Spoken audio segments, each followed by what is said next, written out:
Ouvrons notre Bible au livre d'Abdias. Abdias, le livre d'un seul chapitre. Extermination du frère hostile. Extermination du frère hostile. Le nom d'Abdias, qui en hébreu c'est Obadiah, signifie serviteur de Yah, serviteur de Yahweh, Obadiah.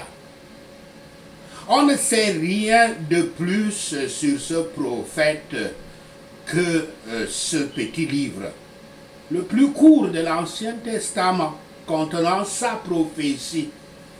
Abdias ne fournit aucune référence familiale ou emplacement pertinent à cette époque, un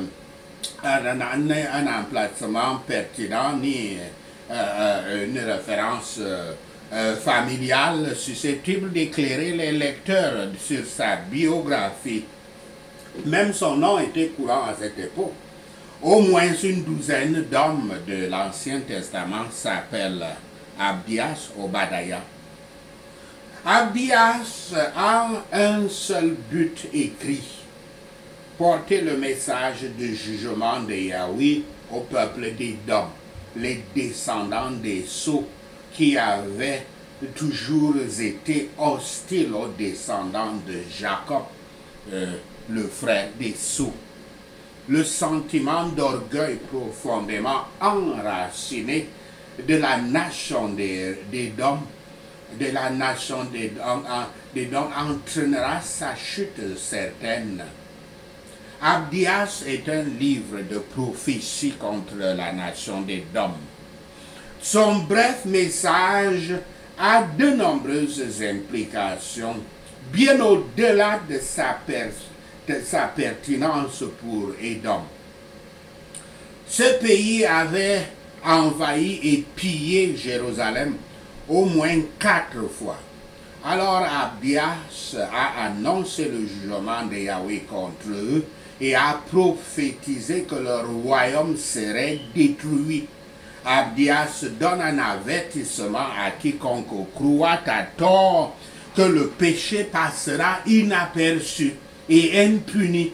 Mais il offre aussi la confiance que pour ceux qui continuent à rechercher Yahweh, le Seigneur est capable à la fois de pardonner et de délivrer. La première partie de ce livre dénonce la destruction d'Édom, insistant sur les blessures infligées aux Juifs. La seconde prédit la restauration des Juifs et les dernières gloires de l'Église. Abdias, versets 1 à 16. Destruction à venir sur Édom, leurs offenses contre Jacob. Verset 1. L'écriture concise d'Abdias est une accusation pointue contre la nation d'Édom. Israël et Édom avaient eu une histoire longue et entrelacée. Parfois, ils s'étaient joints comme alliés contre un ennemi commun. Mais plus souvent cependant, la rivalité originelle entre Jacob, père d'Israël, et Esau, père d'Édom, a créé des conflits continus entre les deux nations. En fait, Édom avait pris un malin plaisir à voir le peuple de Yahweh souffrir et avait même agi agressivement contre eux pendant une période de leur vulnérabilité. Ce qu'Édom ne réalisait pas cependant était que la chute de Juda était le résultat du jugement de Yahweh sur son peuple. Abdias révèle maintenant que Yahweh jugera aussi Édom et que le jugement sera sévère. Versets 3 à 4. Édom était situé le long d'une étendue sauvage, d'une étendue de territoire sauvage qui s'étendait de la pointe sud de la mer Morte jusqu'à la partie nord de la mer Rouge. C'était un territoire montagneux où les habitants vivaient au milieu des falaises rocheuses, confiants de leur sécurité et de l'impénétrabilité de leur ville. C'est comme s'ils se sentaient intouchables, au haut parmi les étoiles. Verset 4. L'orgueil d'Édom peut être vu de diverses manières. Israël avait demandé la permission de voyager à travers Édom, le territoire d'Édom, pendant leur exode d'Égypte, mais les Édomites avaient marché avec une grande et puissante armée pour leur refuser le passage. Nous le voyons dans Nombre 20, versets 14 à 21. Plus tard, alors qu'Israël était une nation établie, les Édomites attendaient que d'autres personnes, d'autres nations attaquent Israël, puis envahissent et puis ils envahissaient Israël et faisaient des prisonniers, comme dans 2 Chroniques 28, versets 16 à 21. Et quand Jérusalem finit par tomber aux mains des Babyloniens, les Édomites applaudirent et firent la fête avant de venir pour, à leur tour, encore terroriser ceux qui étaient restés sur la terre et l'occuper. Nous le voyons dans Psaume 137, versets 7 à 8. Verset 59. Lors d'un vol typique, les voleurs laisseront derrière eux certaines affaires, certaines choses, mais la perte d'Édom sera totale. Pire encore, ceux qu'Édom considère comme des amis et des alliés proches se montreront trompeurs.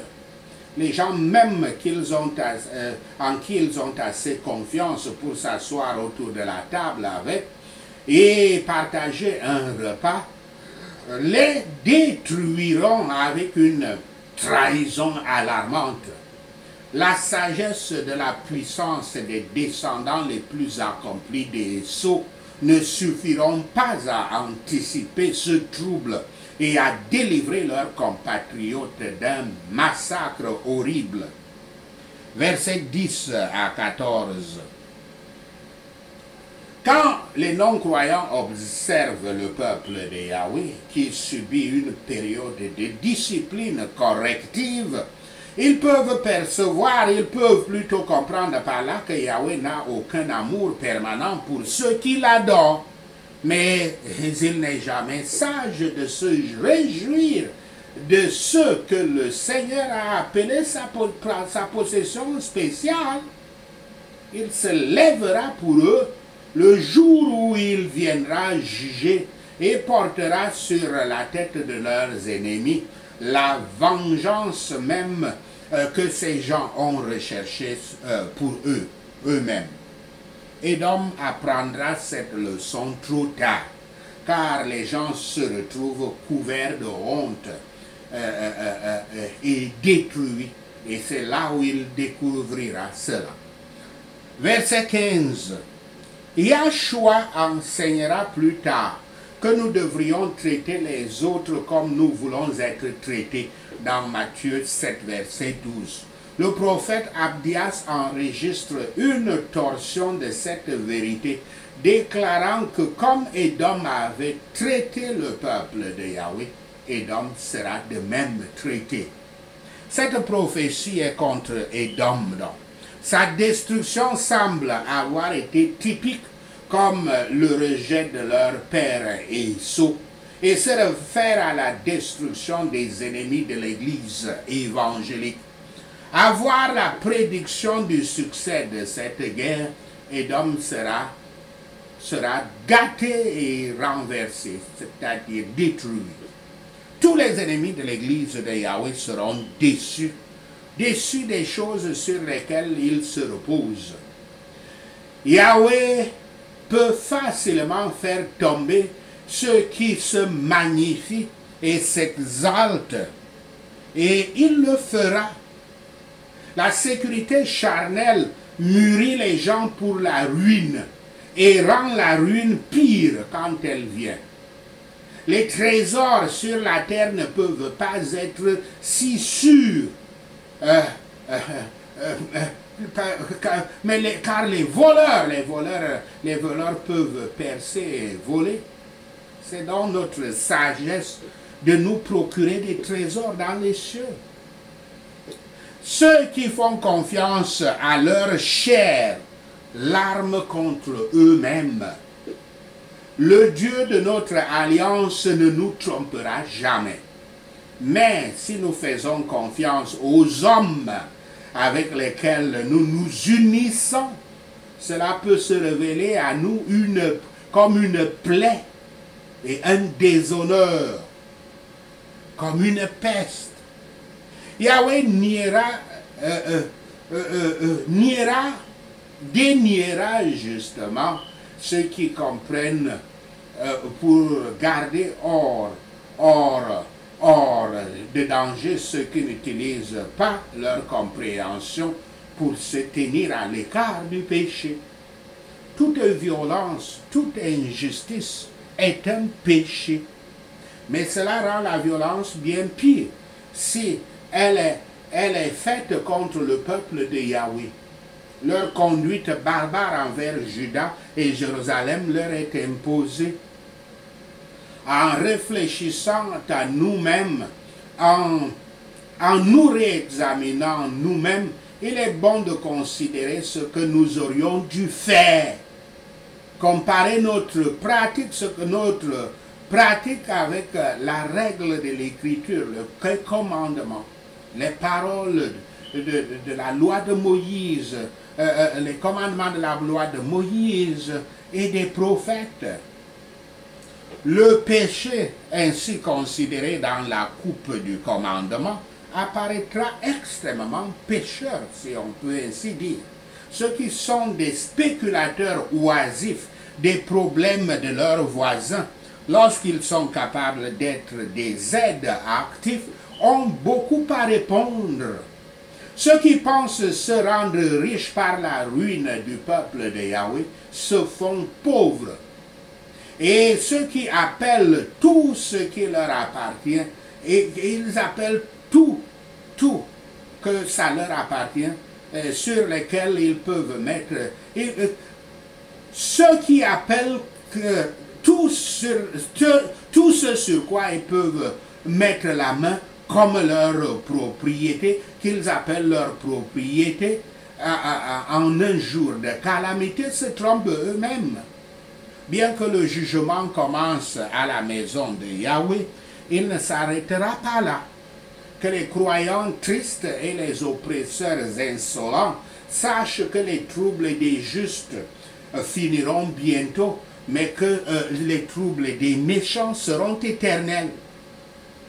Abdias, versets 17 à 21. La restauration des Juifs et leur prospérité dans les derniers jours, dans les derniers temps. Versets 16 à 18. Après avoir contribué à la défaite temporaire de Jérusalem, les Édomites avaient apparemment célébré avec des boissons fortes, avec de l'alcool. Mais la coupe de la fureur de Yahweh, comme cela est dit dans Ésaïe 51, verset 17, la coupe de la fureur de Yahweh est en réserve pour qu'ils boivent. Édom représente toutes les nations qui se sont opposées à Yahweh. Elles disparaîtront complètement au jour de... elles disparaîtront complètement un jour de l'existence, tandis que Jérusalem sera restaurée. La maison des sots n'aura pas de survivants. Versets 19 à 21. La montagne de Sion, symbolisant Jérusalem, sera rendue une fois de plus sainte, et la maison de Jacob, Israël aussi. Les terres environnantes qui avaient été cédés à d'autres nations seront récupérés et restaurés. Les gens seront appelés à sortir de l'exil pour se réinstaller dans leur pays d'origine. Les libérateurs seront chargés d'aider à gouverner, mais le royaume sera celui de Yahweh. Il devrait y avoir la délivrance et la sainteté à Jérusalem. La maison de Jacob occuperait à nouveau ses possessions.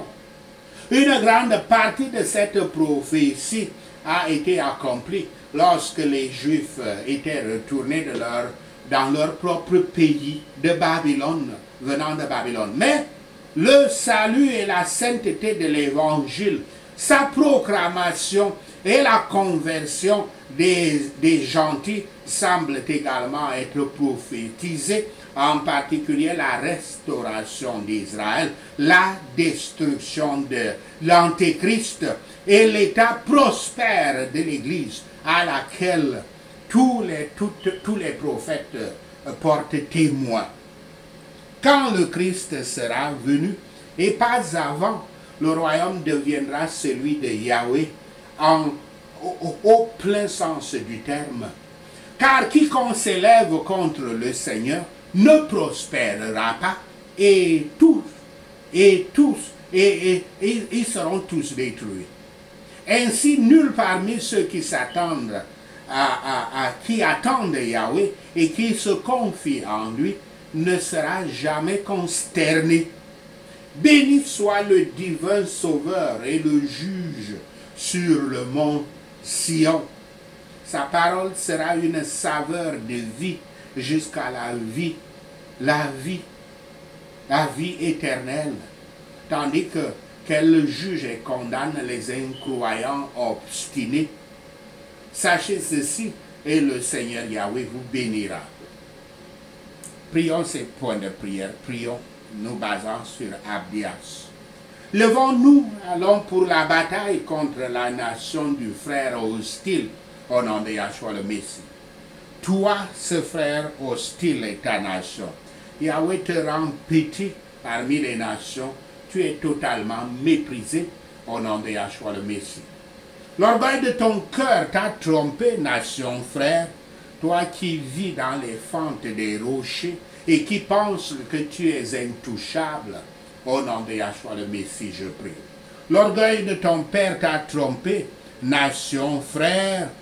Toi qui as établi ton foyer sur les hauteurs et qui penses que tu es impénétrable, au nom de Yahshua le Messie. L'orgueil de ton cœur t'a trompé, nation frère. Toi qui te dis, qui peut me faire tomber par terre, au nom de Yahshua le Messie, je prie. Même si tu planes comme l'aigle et que tu fais ton nid parmi les étoiles, de là, Yahweh t'abat, au nom de Yahshua le Messie. Les voleurs qui viennent à toi, les voleurs qui viennent à nous, les voleurs dans la nuit, voleraient seulement autant qu'ils voulaient, mais tu seras saccagé au nom de Yahshua le Messie. Les cueilleurs des raisins qui viennent à vous laisseraient quelques raisins, mais tes trésors cachés sont pillés au nom de Yahshua le Messie. Tous tes alliés te forcent à la frontière. Tes amis te tromperont et te domineront au nom de Yahshua le Messie. Ceux qui mangent ton pain te tendent un piège, mais tu ne le découvriras pas au nom de Yahshua le Messie. Yahweh détruit les sages de ton royaume, ceux qui comprennent, il les détruit dans tes montagnes au nom de Yahshua le Messie. Tes guerriers, nation du frère ennemi, nation du frère hostile, sont terrifiés et tout le monde dans tes montagnes est abattu dans le massacre au nom de Yahshua le Messie. À cause de la violence contre moi, moi le descendant de Jacob, tu es couvert de honte, tu es détruit pour toujours au nom de Yahshua le Messie. Le jour où tu t'es tenu à l'écart, tandis que les étrangers ont emporté ma richesse et les étrangers sont entrés dans mes portes et ont tiré au sort pour notre Église, tu étais l'un d'entre eux au nom de Yahshua le Messie. Tu ne devrais pas te réjouir de ton frère au jour de son malheur au nom de Yahshua le Messie. Tu ne dois pas te réjouir du peuple de Yahweh au jour de sa destruction au nom de Yahshua le Messie. Tu ne dois pas te réjouir du peuple de Yahweh au jour de sa destruction. Tu ne dois pas te vanter au jour de la détresse du peuple de Yahweh au nom de Yahshua le Messie. Tu ne devrais pas marcher à travers les portes du peuple de Yahweh au jour de son désastre au nom de Yahshua le Messie. Tu ne devrais pas te réjouir de notre calamité au jour de notre désastre, ni saisir notre richesse au jour de notre désastre au nom de Yahshua le Messie. Tu ne devrais pas attendre au carrefour pour abattre nos fugitifs, ni livrer nos survivants au jour de notre détresse, au nom de Yahshua le Messie. Le jour de l'Éternel est proche pour toutes les nations, au nom de Yahshua le Messie. Ô nation du frère hostile, comme tu l'as fait, cela te sera fait. Tes actions retomberont sur ta propre tête, au nom de Yahshua le Messie. Comme tu as bu sur la sainte colline de Yahweh, ainsi toutes les nations boiront continuellement. Elles vont boire et être comme si elles n'avaient pas été, au nom de Yahshua le Messie. Mais sur la montagne de Sion sera la délivrance. Elle sera sainte, elle sera sainte. Et elle sera sainte et Jacob possédera son héritage. Jacob, je posséderai mon héritage au nom de Yahshua le Messie. Jacob et ma famille seront un feu et une flamme. Moi, Jacob et ma famille, nous serons un feu et une flamme au nom de Yahshua le Messie. Toi, mon frère hostile, seras du chaume et nous t'allumerons et nous te détruirons au nom de Yahshua le Messie. Il n'y aura pas de survivants dans la nation du frère hostile par la parole de Yahweh au nom de Yahshua le Messie. Les peuples hostiles occupent tes montagnes et les habitants des contreforts possèdent la terre des fauteurs de guerre au nom de Yahshua le Messie. Les libérateurs montent sur la montagne de Sion, la maison de Yahweh, pour gouverner les montagnes de la nation du frère ennemi. Merci Seigneur d'avoir entendu nos prières. Merci Père pour tes réponses à nos prières. Seigneur, nous te rendons gloire, nous te louons, nous t'adorons. Nous bénissons ton Saint-Nom, Père Yahweh. Au nom de Yahshua le Messie, nous prions. Amen. Alléluia.